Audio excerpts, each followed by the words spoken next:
کہ لکھنے میں بھی اللہ کے نام سے آغاز ہو جائے، با الگ نہ ہو جائے، جبکہ دوسری جگہ آپ دیکھیں گے اقرأ بسمی ربک الذی خلق، ادھر بھی یہی لفظ آیا اقرأ بسمی، لیکن ادھر با کے بعد الف ہے اور سین کو جدا لکھا گیا ہے۔ تو یہاں پر اس بات کو بھی ملحوظ خاطر رکھا گیا ہے کہ لکھنے میں بھی نام اللہ سے جو ہے وہ آغاز ہو جائے۔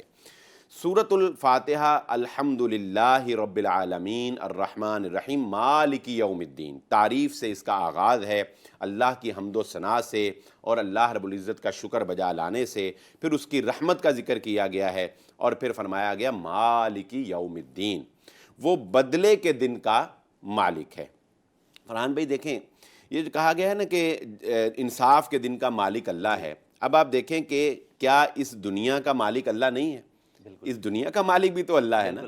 لیکن اس میں ایک تھوڑا سا فرق ہے مالک یوم الدین میں اور اس دنیا کے مالک ہونے میں۔ اس دنیا میں اللہ رب العزت نے ایک قانون بنا دیا، مثال کے طور پہ اللہ رب العزت نے یہاں پر کسی کو قاضی کا عہدہ جو ہے وہ مل گیا، اب اگر ایک شخص قصوروار نہیں ہے، بے گناہ ہے، لیکن غلط شواہد کے ساتھ اور پروپیگنڈا کے ساتھ اگر قاضی کے سامنے اس کو مجرم ثابت کر دیا جائے، قاضی اس کو سزائے موت سنا دے، تو اللہ رب العزت، موت تو اللہ نے دینی ہے لیکن اللہ رب العزت بھی اس کو موت دے دے گا۔ کیوں؟ کیونکہ اللہ نے اس دنیا کے نظام کو اس قانون کے تحت چلایا ہے۔ لیکن قیامت والے دن مالک یوم الدین، قیامت والے دن ناظرین اکرام سوائے اللہ کے اور کوئی نہیں ہوگا، صرف ایک اللہ، اور اس دن کوئی ناانصافی نہیں ہو سکے گی، اس دن کسی اور کا اختیار نہیں چلے گا۔ اس لیے یہاں پر بطور خاص فرمایا کہ مالک یوم الدین، وہ رحمان ہے، رحیم ہے، لیکن انصاف کرنے والا ہے، اس کی رحمت انصاف کے دروازوں کو جو ہے وہ بند نہیں کرتی، اس کی رحمت انصاف کے راستے میں حائل نہیں ہوتی۔ اور پھر اس کے بعد یہ سورت دعا ہے، یہ ایک دعا ہے کہ ہم اللہ رب العزت سے دعا کرتے ہیں اہدنا الصراط المستقیم صراط الذین انعمت علیہم، اور پھر اس دعا کے نتیجے میں ہم اللہ سے دعا کرتے ہیں اللہ ہمیں سیدھا راستہ دکھا اور ہمیں مغضوب قوم یعنی کہ یہود اور گمراہ قوم یعنی کہ عیسائی ان سے ہمیں، ان کے راستے سے ہمیں محفوظ فرما۔ تو اس دعا کی قبولیت کے نتیجے میں آپ سمجھ لیں کہ پھر اللہ رب العزت نے ہمیں قرآن مجید جو ہے وہ پورا آگے جو ہے وہ عطا فرما دیا کہ تم نے ہدایت مانگی تھی، صراط مستقیم مانگی تھی، لو یہ آگے جو ہے پورا قرآن جو ہے یہ صراط مستقیم ہے۔ پھر آغاز ہوتا ہے سورۃ البقرہ کا، سورۃ البقرہ جو کہ مدنی سورت ہے۔ آپ نے دیکھا ہو بھائی میں آپ کو سوری انٹرپٹ کر رہا ہوں، قرآن مجید میں مکی اور مدنی صورت ہوتی ہے، ان دونوں کے درمیان کیا ڈیفرنس ہے یہ بھی بتا دیں ناظرین۔ جی بہت اچھا آپ نے سوال کیا فرحان بھائی، میں یہ شروع میں ہی بتا دیتا ہوں کہ آپ قرآن مجید کی صورتوں میں دیکھیں گے کہ کسی صورت کے شروع میں مدنی یا مکی یا مدنیہ یا مکیہ لکھا ہوا ہوگا۔ تو نبی صلی اللہ علیہ وآلہ وسلم کی زندگی کے ہمیں دو ادوار نظر آتے ہیں، ایک وہ جو ہجرت سے پہلے آپ نے مکہ میں گزارا اور ایک وہ جو ہجرت کے بعد آپ نے مدینہ میں گزارا۔ تو قرآن مجید کے نزول کے اعتبار سے پھر جو ہمارے مفسرین ہیں، محدثین ہیں جنہوں نے قرآن مجید کو جو ہے وہ اس کو تدوین کیا، تو انہوں نے پھر یہ تقسیم کر دی کہ جو قرآن مجید کی صورتیں جو ہیں وہ ہجرت سے پہلے نازل ہوئیں انہیں مکی صورت قرار دے دیا گیا اور ان کے شروع میں مکیہ لکھ دیا گیا، اور جو صورتیں ہجرت کے بعد نازل ہوئیں ان کو فرحان بھائی مدنی صورت جو ہے وہ قرار دے دیا گیا۔ یعنی یہ ہجرت جو ہے یہ ایک تقسیم رکھ لی گئی کہ اس سے پہلے مکی اور اس سے بعد والی جو ہے وہ مدنی۔ تو یہ سورۃ البقرہ جو ہے یہ مدنی صورتوں میں سے اس کا شمار ہوتا ہے۔ اس کا آغاز الف لام میم حروف مقطعات سے ہوتا ہے۔ یہ حروف مقطعات جو ہیں یہ آپ کو مختلف صورتوں کے شروع میں نظر آئیں گے۔ فرحان بھائی یہ بڑی ایک دلچسپ بات ہے کہ حروف مقطعات جو ہیں ان کا معنی کسی کو علم نہیں، جی اللہ کو پتہ ہے یا اللہ نے اپنے نبی محمد صلی اللہ علیہ وسلم کو بتایا ہو، ہمیں امت کو اس کے معنی کے بارے میں اطلاع نہیں دی گئی، لیکن اسلوب سے، عربی اسلوب سے یہ معلوم ہوتا ہے کہ عربوں کے ہاں گفتگو کا یہ انداز تھا کہ ان کا کوئی خطیب یا ان کی جو فصیح و بلیغ گفتگو ہوتی تھی اس میں وہ ابتدا میں اس طرح کے کلمات جو ہے وہ استعمال کرتے تھے۔ انہیں مقطعات اس لیے کہا جاتا ہے کہ مقطعات کا لفظ ہے قطع سے، کاٹ کر کاٹنا۔ اب دیکھیں لکھنے میں تو یہ الف کو لام میم ایک لکھا گیا ہے، جی۔ لیکن پڑھنے میں ہم اس کو کاٹ کے پڑھتے ہیں، الف کو الگ پڑھتے ہیں، لام کو الگ پڑھتے ہیں اور میم کو الگ پڑھتے تینوں ہیں، حروف کو تینوں حروف کو الگ الگ پڑھتے ہیں، اس لیے انہیں کہا جاتا ہے حروف مقطعات۔ ذالک الکتاب لا ریب فیہ ھدی للمتقین، یہ کتاب جس کے سچے ہونے میں کوئی شک نہیں ہے، ھدی للمتقین، یہ ہدایت ہے پرہیزگاروں کے لیے۔ اس کے دو معنی میں بڑے آسان فہم آپ کے گوش گزار کر دیتا ہوں۔ پرہیزگاروں کے لیے ہدایت کا معنی کیا ہے کہ یہ قرآن اس کو ہدایت دیتا ہے جو اس کو ہدایت کی نیت سے پڑھتا ہے، ہدایت حاصل کرنے کے لیے پڑھتا ہے۔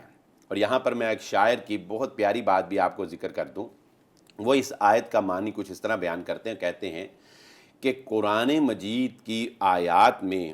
اتنی حیا ہے کہ یہ بے ضمیر لوگوں سے پردہ کر لیتی ہیں۔ تو قرآن مجید کو ناظرین اکرام، آج ہم نے اس موضوع کا اور اس پروگرام کا آغاز کیا ہے خلاصہ قرآن کا، آپ سے یہ گزارش ہے اسی وساطت سے کہ قرآن کو ہدایت کی نیت سے پڑھیں۔ وگرنہ میں ایک مثال دے سے آپ کو سمجھاتا ہوں، ایک کتاب لکھی گئی ہے معجم المفہرس لالفاظ الاحادیث، فرحان بھائی بڑی دلچسپ بات ہے کہ 7 جلدوں پر یہ کتاب ہے معجم المفہرس، اور اس کا کمال یہ ہے کہ آپ کو حدیث کا کوئی بھی لفظ آتا ہو نا تو آپ اس میں دیکھیں مل جائے گا، لیکن یہ کتاب یہودیوں نے لکھی، مطلب کہ اتنی سرچ کی لیکن ہدایت نہیں ملی، تو اس لیے ہمیں اسے ہدایت سے پڑھنا چاہیے۔ ناظرین، قرآن مجید ہدایت کی کتاب ہے، اس کو ہدایت سے پڑھنا چاہیے۔ پروگرام کا سلسلہ جاری رہے گا، یہاں پر وقت ہوا ہے ایک بریک کا، ہمارے ساتھ رہیے گا۔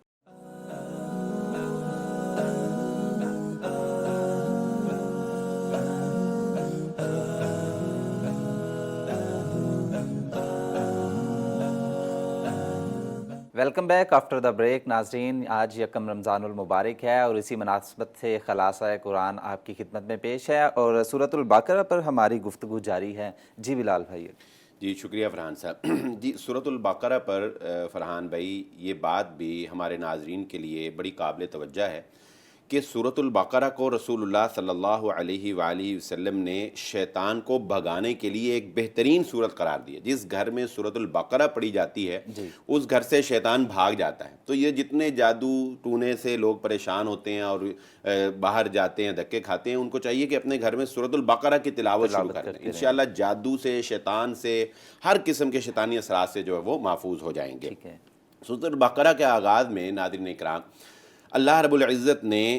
3 اسکول آف تھاٹس، 3 مختلف نظریات کا ذکر کیا ہے۔ سب سے پہلے ایمان والوں کا ذکر کیا، الذین یؤمنون بالغیب ویقیمون الصلاۃ ومما رزقناہم ینفقون، جو غیب پر ایمان لاتے ہیں، نماز قائم کرتے ہیں اور جو ہم نے ان کو رزق دیا اس پہ وہ خرچ کرتے ہیں۔ اس کے بعد اللہ رب العزت نے کافروں کا ذکر کیا۔ کافر وہ ہیں کہ ختم اللہ علی قلوبہم وعلی سمعہم وعلی ابصارہم غشاوہ، ان کے دلوں پر مہر لگ گئی ہے، سماعت جو ہے وہ بند ہو گئی ہے، دیکھ نہیں سکتے حقائق نظریات کو، یعنی اللہ کی نشانیوں کو دیکھ کر بھی وہ ایمان نہیں لا سکتے۔ اور تیسرا جو ہے وہ ذکر کیا منافقین کا، وَإِذَا قِيلَ لَهُمْ آمِنُوا كَمَا آمَنَ النَّاسُ قَالُوا وَنُؤْمِنُ كَمَا آمَنَ السُّفَهَاءُ أَلَا إِنَّهُمْ هُمُ السُّفَهَاءُ وَلَٰكِن لَا يَعْلَمُونَ۔ یہ وہ منافقین ہیں جو تیسرے نمبر پر ذکر کیا گیا اس لیے کہ یہ بدترین ہیں، إِنَّ الْمُنَافِقِينَ فِي الدَّرْكِ الْأَسْفَلِ مِنَ النَّارِ۔ اور اس کے بعد اللہ رب العزت نے جو بنیادی مضمون اس سورۃ البقرہ میں انتہائی اہمیت کا حامل ہے وہ ہے تخلیق آدم۔ وَإِذْ قَالَ رَبُّكَ لِلْمَلَائِكَةِ إِنِّي جَاعِلٌ فِي الْأَرْضِ خَلِيفَةً قَالُوا أَتَجْعَلُ فِيهَا مَن يُفْسِدُ فِيهَا وَيَسْفِكُ الدِّمَاءَ وَنَحْنُ نُسَبِّحُ بِحَمْدِكَ وَنُقَدِّسُ لَكَ قَالَ إِنِّي أَعْلَمُ مَا لَا تَعْلَمُونَ۔ اللہ تعالیٰ نے فرشتوں کو کہا کہ میں نے دنیا میں اپنا خلیفہ، اپنا نائب آدم جو ہے وہ اس کو پیدا کیا ہے۔ تو فرشتوں نے یہ اعتراض کیا کہ آپ نے ایک ایسی مخلوق کو پیدا کر دیا جو زمین میں جا کے فساد برپا کرے گی، خون بہائے گی۔ تو اللہ رب العزت نے فرمایا کہ جو میں جانتا ہوں، قالوا سبحانک لا علم لنا الا ما علمتنا، فرشتوں نے بھی اعتراف کیا، اللہ ہم اتنا ہی جانتے ہیں جتنا کہ تو نے سکھایا، اور اللہ رب العزت نے فرمایا کہ جو میں جانتا ہوں وہ تم نہیں جانتے۔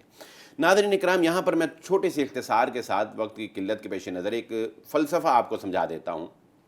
کہ عبادت کے لیے تو پہلے سے فرشتے موجود تھے، اور عبادت کے لیے ہی ایک اور مخلوق آدم کو پیدا کر دیا گیا۔ اس کا کیا مقصد؟ دیکھیں نا فرحان بھائی، پہلے بھی فرشتے عبادت کر رہے تھے،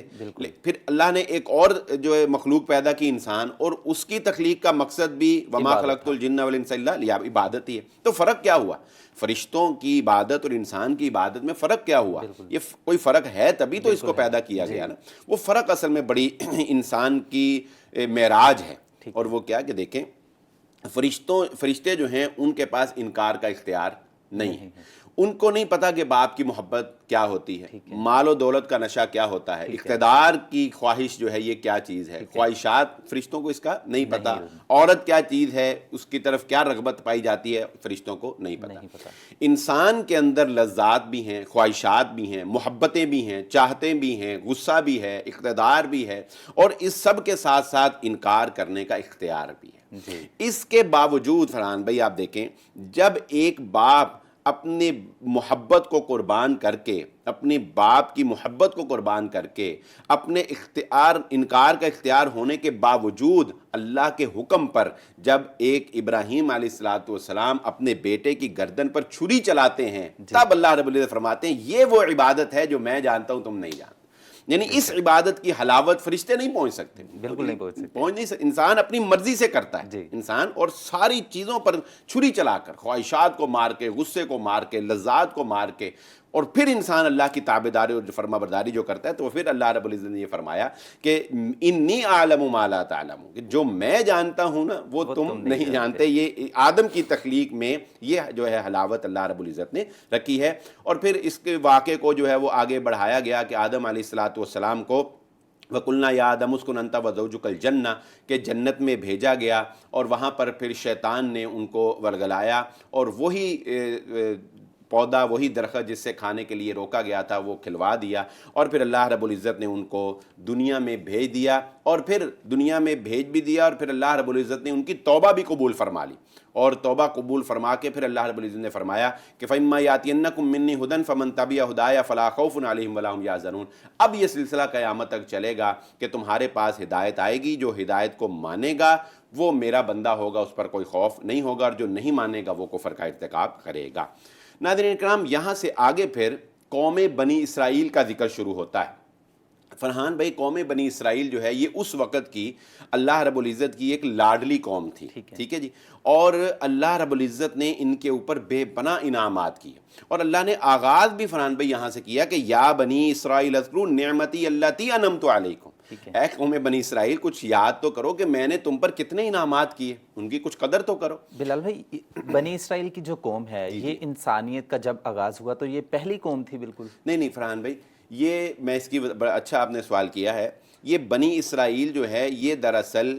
بنی اولاد کو کہا جاتا ہے، اور اسرائیل جو ہے یہ دراصل عبرانی زبان میں کا لفظ ہے، یہ حضرت یعقوب علیہ السلام کا لقب ہے۔ اسرائیل کا معنی ہوتا ہے عبداللہ، اسرا جو عبد کو کہتے ہیں، اور ایل اللہ کو عبرانی زبان میں۔ تو بنی اسرائیل جب کہا جاتا ہے تو اس سے مراد حضرت یعقوب علیہ السلام کی اولاد ہوتی ہے، اور حضرت یعقوب علیہ السلام جو ہیں یہ بیٹے ہیں حضرت اسحاق علیہ السلام کے، اور حضرت اسحاق علیہ السلام جو ہیں یہ بیٹے حضرت ابراہیم علیہ السلام۔ تو یہ دراصل ابراہیم علیہ السلام کی آگے سے لڑی جو ہے وہ چل رہی ہے، ان کو قوم بنی اسرائیل کہا جاتا ہے۔ لیکن انہوں نے بعد میں آ کے پھر اپنے آپ کو تقسیم کر لیا یہودی اور عیسائیت میں۔ حضرت عیسیٰ سے جنہوں نے اپنے آپ کو منسوب کیا انہوں نے عیسائی، اور حضرت یعقوب کا جو سب سے بڑا بیٹا تھا نا اس کا نام تھا یہودا، اس سے پھر انہوں نے اپنے آپ کو منسوب کر کے اپنے آپ کو یہودی جو ہے وہ کہلوانا شروع کر دیا۔ تو اللہ تعالیٰ نے ان پر جو انعامات کیے اسی سے تذکرہ شروع کیا، اور وہ انعامات کیا تھے کہ ان کو فرحان بھائی جب یہ حضرت یوسف علیہ السلام مصر پہنچے ہیں بھائیوں کی وجہ سے، تو پھر یہ سارے بھی مصر میں آباد ہو گئے۔ تو حضرت یوسف علیہ السلام کی وفات کے بعد جو ہے حالات سازگار نہ رہے، چونکہ یہ وہاں پر مہاجر تھے قسم کے، تو دوبارہ قبطیوں نے جب اپنا کنٹرول سنبھالا تو پھر ان کو مغلوب بنا لیا، غلام بنا لیا، اور بے پناہ ظلم ان کے اوپر کیے، حتیٰ کہ فرعون نے جو ہے اللہ رب العزت نے فرمایا کہ وَإِذْ نَجَّيْنَاكُم مِّنْ آلِ فِرْعَوْنَ يَسُومُونَكُمْ سُوءَ الْعَذَابِ يُذَبِّحُونَ أَبْنَاءَكُمْ وَيَسْتَحْيُونَ نِسَاءَكُمْ، وہ تمہارے بیٹوں کو قتل کرتا تھا، تمہاری عورتوں کو زندہ رکھتا تھا۔ قوم بنی اسرائیل، ہم نے فرعون سے تمہیں نجات دی، یہ پہلا انعام۔ پھر فرمایا ثُمَّ عَفَوْنَا عَنْكُم مِّن بَعْدِ ذَلِكَ لَعَلَّكُمْ تَشْكُرُونَ، جب حضرت موسیٰ علیہ السلام کوہ طور پر گئے ہیں تو انہوں نے پیچھے سے بچڑے کو معبود بنا لیا، شرک کیا اللہ کے ساتھ، اللہ کہتے ہیں ہم نے وہ بھی تمہیں معاف کر دیا۔ پھر انہوں نے کہا وَإِذْ قُلْتُمْ يَا مُوسَىٰ لَن نُّؤْمِنَ لَكَ حَتَّىٰ نَرَى اللَّهَ جَهْرًا، یعنی اتنی ہٹ دھرم قوم تھی، پھر کہتی ہے ہم اے موسیٰ ہم اس وقت تک آپ کو نہیں مانیں گے جب تک اللہ کو نہ دیکھ لیں، اللہ کو خود نہ دیکھ لیں۔ ٹھیک ہے، اتنے انعامات احسانات، اللہ رب العزت نے پھر ان کو موت دی، یعنی ایک چیخ آواز آئی اور یہ سارے مار دیے گئے، لیکن پھر اللہ نے حضرت موسیٰ علیہ السلام کی دعا پر ثم بعثناکم من بعد موت، پھر زندہ کر دیا۔ یہ اللہ رب العزت انعامات ان کو بتا رہے ہیں۔ وَظَلَّلْنَا عَلَيْكُمُ الْغَمَامَ وَأَنزَلْنَا عَلَيْكُمُ الْمَنَّ وَالسَّلْوَىٰ، من سلوہ بڑا مشہور ہے، من سلوہ پکا پکایا کھانا، یہ اس سے بڑی نعمت اور کیا ہو سکتی، وہ انعام بھی اللہ رب العزت نے ان کے اوپر کیا۔ پھر فرمایا وَإِذِ اسْتَسْقَىٰ مُوسَىٰ لِقَوْمِهِ فَقُلْنَا اضْرِب بِّعَصَاكَ الْحَجَرَ، پھر حضرت موسیٰ علیہ السلام نے لاٹھی ماری، 12 چشمے جو ہے وہ جاری ہو گئے۔ تو قوم بنی اسرائیل کے اوپر یکے بعد دیگرے جو ہے وہ اللہ رب العزت نے انعامات کا جو ہے وہ ذکر کیا، اور پھر یہ آخری بات جو ہے ان کے اس مناسبت سے وہ یہ ہے کہ پھر اللہ رب العزت نے ان کے لیے ہفتے کے دن کو عبادت کا دن قرار دیا اور پابند کیا کہ اس دن تم نے کوئی کام نہیں کرنا۔ لیکن ایسی بدبخت قوم ہے کہ انہوں نے اس میں بھی اللہ کو دھوکہ دینے کی کوشش کی ناظرین کرام، اور وہ دھوکہ اس طرح کہ پہلے جال لگا دیتے تھے، یعنی ہفتے والے دن جال لگا دیتے تھے، مچھلیاں پھنس جاتی ہیں، اتوار کو جا کے پکڑ لیتے تھے اور کہتے تھے دیکھو ہم نے ہفتے والے دن جو ہے تو کام تو نہیں کیا نا، لیکن اللہ رب العزت نے اس کی بھی پھر ان کو یہ سزا دی کہ وَلَقَدْ عَلِمْتُمُ الَّذِينَ اعْتَدُوا مِنكُمْ فِي السَّبْتِ فَقُلْنَا لَهُمْ كُونُوا قِرَدَةً، بندر بنا دیا اللہ رب العزت نے ان کو اور ذلیل و رسوا کر دیا۔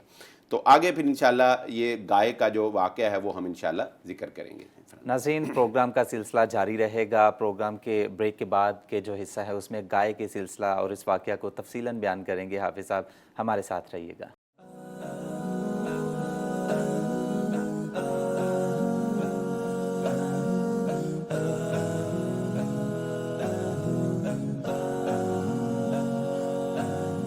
بریک کے بعد خوش آمدید۔ بلال بھائی بریک سے پہلے بات کر رہے تھے قوم یہود کے متعلق، تو آپ ناظرین کو ہمارے یہ بھی بتائیے گا کہ سورۃ البقرہ کو سورۃ البقرہ کیوں کہا جاتا ہے؟ جی بالکل فرحان بھائی، بہت شکریہ، اسی کی طرف ہم آ رہے تھے۔ دیکھیں سورۃ البقرہ کو سورۃ البقرہ ناظرین اکرام اس لیے کہا جاتا ہے کہ اس میں اللہ رب العزت نے گائے کا ایک واقعہ جو ہے وہ ذکر کیا ہے کہ حضرت موسیٰ علیہ السلام نے وَإِذْ قَالَ مُوسَىٰ لِقَوْمِهِ إِنَّ اللَّهَ يَأْمُرُكُمْ أَن تَذْبَحُوا بَقَرَةً، حضرت موسیٰ علیہ السلام نے اپنی قوم سے یہ مطالبہ کیا کہ گائے ذبح کرو۔ یہ بڑا جو ہے وہ دلچسپ اور بڑا ہی نصیحت آموز واقعہ ہے۔ واقعہ کچھ یوں ہے، پس منظر اس کا کچھ یوں ہے کہ قوم بنی اسرائیل کے اندر ایک شخص تھا جس نے اپنے چچا کی اس کے چچا کی ایک ہی بیٹی تھی، تو اپنے چچا کی جائیداد کو حاصل کرنے کے لیے اس نے اپنے چچا کا قتل کیا، اور قتل کرنے کے بعد اس کی جو لاش تھی وہ مخالف قبیلہ جو ہے ان کے دروازے کے آگے پھینک دی، اور صبح کو اس نے شور مچا دیا کہ میرے چچا کو کسی نے قتل کر دیا اور مجھے اس کی دیت چاہیے۔ ادھر سے چچا کا بھی مال ہڑپ کرنا چاہتا تھا، ادھر سے دیت بھی لینا چاہتا تھا۔ اب انہوں نے تو قتل کیا نہیں تھا، لہذا وہ ماننے کے لیے تیار نہیں تھے، قریب تھا کہ دونوں قبیلے آپس میں جنگ کی صورت اختیار کر جاتے۔ تو پھر حضرت موسیٰ علیہ السلام سے انہوں نے کہا کہ آپ اللہ سے دعا کریں کہ وہ اس مسئلے کا حل کرے۔ تو اللہ رب العزت نے پھر موسیٰ علیہ السلام کو یہ کہا کہ اس قوم کو کہو کہ ایک گائے ذبح کریں، اور اس گائے کا جو گوشت کا ٹکڑا ہے وہ اس مقتول کو لگایا جائے، تو وہ خود بول کے بتا دے گا کہ مجھے کس نے قتل کیا ہے۔ ناظرین کرام یہاں دلچسپ بات یہ ہے کہ اتنا بڑا مسئلہ قوم کا حل ہو رہا تھا، لیکن اس کے باوجود قوم کو جب گائے ذبح کرنے کا حکم دیا گیا تو قوم کیا کہہ رہی ہے؟ اس کا رنگ کیسا ہو، اس کی عمر کیسی ہو، اس کی نسل کیسی ہو، ہل چلا ٹال مٹول کر رہی ہے، کیوں ذبح نہیں کرنا چاہتی۔ اور اللہ رب العزت نے گائے ہی کیوں ذبح کرائی؟ اللہ چاہتا تو ویسے ہی مقتول کو حکم دیتا تو وہ بول کے بتا دیتا، لیکن اللہ رب العزت نے گائے ہی کیوں ذبح کروائی؟ یہ اصل سوال ہے، اور اس کا جواب جو ہے وہ اپنے اندر بہت بڑی خیر پنہا کیے ہوئے ہے، اور وہ یہ ہے کہ دراصل دوسری آیت سے پتہ چلتا ہے کہ وَأُشْرِبُوا فِي قُلُوبِهِمُ الْعِجْلَ بِكُفْرِهِمْ، کہ انہوں نے اسی گائے کو اللہ کے مقابلے میں معبود بنایا تھا، پرستش کی ہوئی تھی اس کی۔ اب وہ چاہتے نہیں تھے کہ جس کو ہم نے خدا مانا اس کی گردن پر چھری کیسے چلائیں، اس کی گردن پر، اور اللہ رب العزت گائے ذبح کروانا چاہتا تھا تاکہ تمہیں پتہ چلے کہ اللہ کے مقابلے میں کوئی معبود جو ہے وہ نہیں ہے، اور اس کی گردن پر چھری چلاؤ۔ تو یہ ایک بہت ہی اہم واقعہ ہے، اسی مناسبت سے فرحان بھائی اس سورت کا نام جو ہے وہ سورۃ البقرہ رکھا گیا ہے۔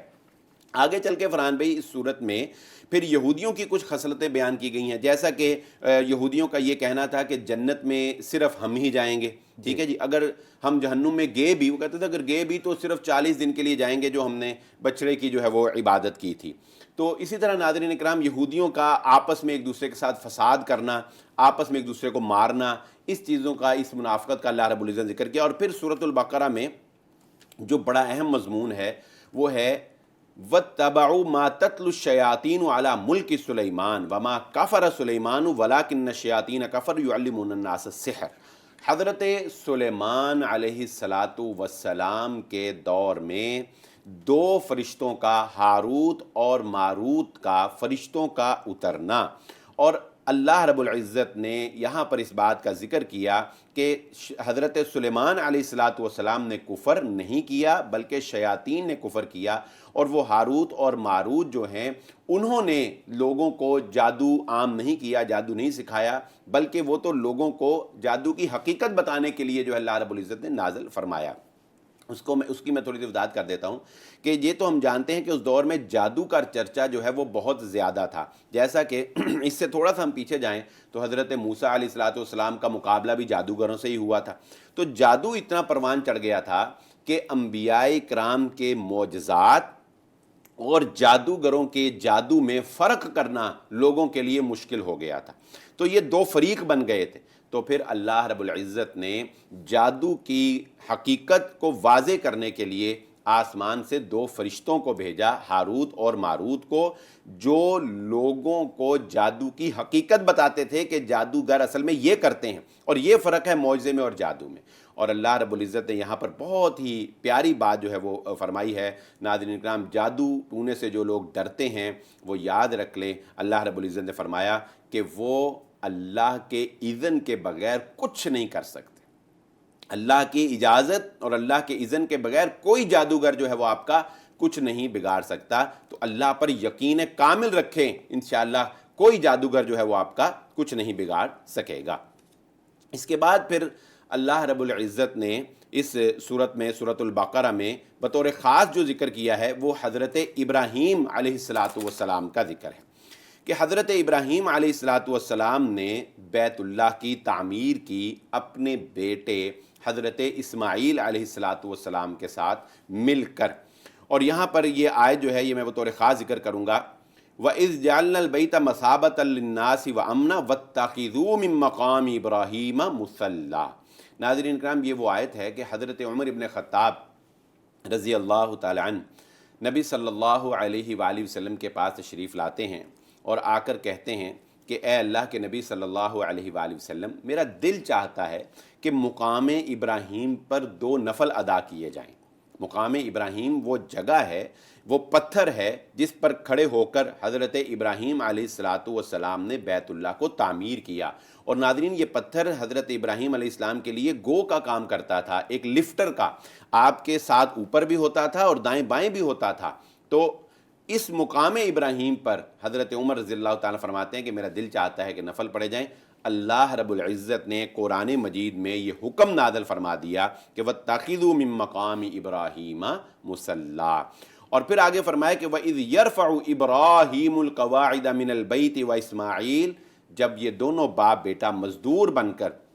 بیت اللہ کی تعمیر کر رہے تھے تو کیا کہتے ہیں؟ ربنا تقبل منا انک انت السمیع العلیم، اے اللہ ہماری اس کاوش کو، ہماری اس محنت کو، ہماری اس مزدوری کو تو قبول و منظور فرما۔ اور یہ حضرت ابراہیم علیہ السلام کی دعا ہے جو محمد الرسول اللہ صلی اللہ علیہ وآلہ وسلم کو اللہ نے دنیا میں مبعوث کیا۔ وہ دعا یہاں اللہ رب العزت نے یہ آیت نمبر 129 میں ذکر کی ہے کہ ربنا وابعث فیہم رسولا منہم یتلو علیہم آیاتک ویعلمہم الکتاب والحکمت ویزکیہم، کہ حضرت ابراہیم علیہ السلام نے بیت اللہ کی تعمیر کی، بیت اللہ کو تعمیر کر کے کہا اللہ ان میں ایک رسول بھیج جو ان کو تیری آیات پڑھ کے سنائے اور حکمت کی باتیں بتائے اور ان کو پاک کر دے۔ حضرت ابراہیم علیہ السلام کی یہ دعا تھی ناظرین اکرام کے، جس کے نتیجے میں پھر اللہ رب العزت نے محمد الرسول اللہ صلی اللہ علیہ وآلہ وسلم کو دنیا میں مبعوث کیا۔ خود نبی صلی اللہ علیہ وسلم نے فرمایا کہ میں اپنے باپ حضرت ابراہیم علیہ السلام کی دعا ہوں۔ اس کے بعد پھر اللہ رب العزت نے حضرت یعقوب علیہ السلام کی نصیحت کا جو ہے وہ بطور خاص ذکر کیا۔ انہوں نے اپنے مرض الموت میں اپنے ساری اولاد کو اکٹھا کیا اور جو بنیادی بات انہوں نے پوچھی، ما تعبدون من بعدی، میرے بعد کس کی عبادت کرو گے؟ قالوا نعبد الہک و الہ آبائک، انہوں نے کہا آپ کے اور آپ کے باپ اسحاق اور ابراہیم علیہ السلام کے الہ کی، معبود کی، یعنی انہوں نے توحید کے اوپر اپنی اولاد کو جو وہ قائم رکھا۔ اور آخر میں ناظرین اکرام جو اہم ترین آیت میں آپ کے سامنے ذکر کرنا چاہوں گا وہ یہ الفاظ ہیں فَسَيَكْفِيكَهُمُ اللَّهُ وَهُوَ السَّمِيعُ الْعَلِيمُ۔ ناظرین اکرام ان آیات میں ایک خاص بات یہ ہے، جو خاص واقعہ ہے جس کی طرف میں ذکر کرنا چاہوں گا، کہ حضرت عثمان غنی رضی اللہ تعالیٰ عنہ کی جس وقت شہادت ہوئی ہے تو حضرت عثمان غنی رضی اللہ تعالیٰ عنہ قرآن مجید کی تلاوت فرما رہے تھے، اور قرآن مجید کی تلاوت کرتے ہوئے یہی صفحہ جو ہے فَسَيَكْفِيكَهُمُ اللَّهُ وَهُوَ السَّمِيعُ الْعَلِيمُ، یہ آیت جو ہے یہ صفحہ کھلا ہوا ہے، اور یہ آیت جو ہے یہ گویا کہ زبان پر جاری ہے، اور آپ کے اوپر جب باغیوں نے وار کیا تو پہلا جو خون کا قطرہ گرا وہ اس آیت فَسَيَكْفِيكَهُمُ اللَّهُ، وہ اس آیت کے اوپر گرا ہے۔ حضرت عثمان غنی رضی اللہ تعالیٰ عنہ کی قرآن سے یہ والہانہ محبت تھی کہ ان کا اختتام بھی اللہ رب العزت نے قرآن کی تلاوت سے کیا ہے۔ تو یہاں پر جو ہے یہ ہمارا پہلا پارہ جو ہے اس کا ایک خلاصہ اور اس کے اہم مضامین جو ہیں وہ مکمل ہو گئے ہیں۔ بہت شکریہ بلال بھائی۔ ناظرین پروگرام کا وقت ختم ہوا چاہتا ہے، ہم چاہیں گے کہ آپ اپنا فیڈ بیک ہمارے پروگرام پہ ضرور دیں۔ کل دوبارہ آپ کی خدمت میں حاضر ہوں گے دوسرے پارے کے خلاصے کے ساتھ۔ ہمیں اجازت دیجیے، اپنا بہت سارا خیال رکھیے، اللہ نگہبان۔